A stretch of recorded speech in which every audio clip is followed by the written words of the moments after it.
Here's a do. This might come as a surprise to you, but I do have empathy for other voiceover talent. Sometimes I wonder, you don't know me at all. A lot of you don't know me. And so it's easy to get a certain persona because you don't live with me. Hudson and I go watch him play baseball. We play catch. We work together. We talk all the time throughout the day. We go on walks. We vacation together, all sorts of things. So he knows me and he knows all sides of me where you don't. And so sometimes I get tough with especially VO coaches, and I might come across as kind of a gruff old man. Maybe I am. I don't know. I mean, maybe you'd get to know me and say, no, you're exactly like you are. That'd be scary. But anyway, I do have empathy for other voiceover talent. Again, it might not seem like it. It might be just, wow, Todd just charges ahead and he never has any problems and he just keeps making all this money and he just keeps saying, you got to do this and you got to do that. So I'm just telling you that. Now I'm going to explain what I mean. I do understand why voiceover talent go to VO conferences. I get that. I don't go. I've never gone. I can't see myself going. And it's not because I'm an introvert or because I wouldn't like to travel or anything. I just personally don't see the value for me. But I do see it because you do sit in a booth all day long and talk to yourself. And you've set it off to the side and you've set it here. You have me. I have you. We have our own community, if you will. There's a lot of people like yourself that maybe don't have that. So I feel for you. And plus, I have kind of a voiceover family. We run, you run voiceover. My wife works for me. Other people have worked for me. Drew's done editing. John's worked for me. Everybody's basically worked for me in the family. And so it's kind of, we are our own support group, if you will. And you might not have that. And so I have empathy for that. I do understand why voiceover talent can get kind of dark and discouraged.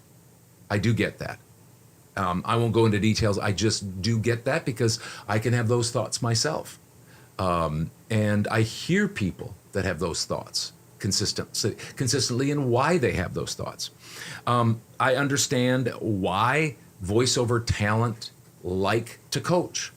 I do get that. I think that somewhat all of those three things that I just mentioned, I think they all have a little bit something to do with one another. I think because it's a lonely business. And when you're all alone, you can be alone with a crazy person. And so to have a coach to give you some perspective, to go to conferences when you get dark and you don't want to get dark and discouraged. And so you go to conferences and you go to meetups and things like that. So I get that. What else do I understand? I understand why voiceover talent stop marketing, especially early on. Because if there's not success right away, or it's hard to find agents if that's the direction you go, or you get some success on platforms right away. It's like that's easier. That's right. And now I'm trying to do direct marketing, or you're at the mercy of those platforms. That's what I was getting to. Is you're at the mercy of that. Yeah. When they give you some quick wins and stuff, it's great. It's fun. I'm on platforms. I'm not bashing them, but to just say, well, I'm just going to go on that. You're chained to that platform, whether they do well or not, and whether you get jobs or not. So I mean, I get it when people get discouraged, whether it's, well, I've got to be on 3 platforms to try to make some money, and I'm having a hard time just getting my demo done, or I've got to work part-time. All these different things. I can understand why people stop marketing. I can understand why VO talent have crises of confidence. All of us have that. I can have a $14,000 week like I had last week, the best ever. And then all of a sudden it starts out slow and I go, what's wrong with me? Is this the end of my run? We've talked about that before. It happens to all of us. And I understand why VO talent just give up and quit. We've had people that talk to us, maybe we've done marketing for them or they've been in the business for a while, and they just find that it wasn't for them. Being a solopreneur, it wasn't for them. These videos are meant to challenge you and encourage you. And I'm sure sometimes I can come across and maybe seem like I don't understand the kind of high emotional ups and downs you can have when you, and inevitably, accompany a solopreneur, being a small business owner where you're, president and chief bottle washer. You run the gambit of everything in the business, and that can be tiring. So keep in mind, you're normal if you have these feelings. Those thoughts that pop into your head and stay there, those are normal. Everyone faces these mental, emotional challenges. Everyone does. If they say they don't, then they're either the vast anomaly or they're not telling you the truth. It's not that you're unique or something's wrong with you. The huge difference between those who become successful despite having all of these thoughts and feelings and those who fall prey to them is this: three things.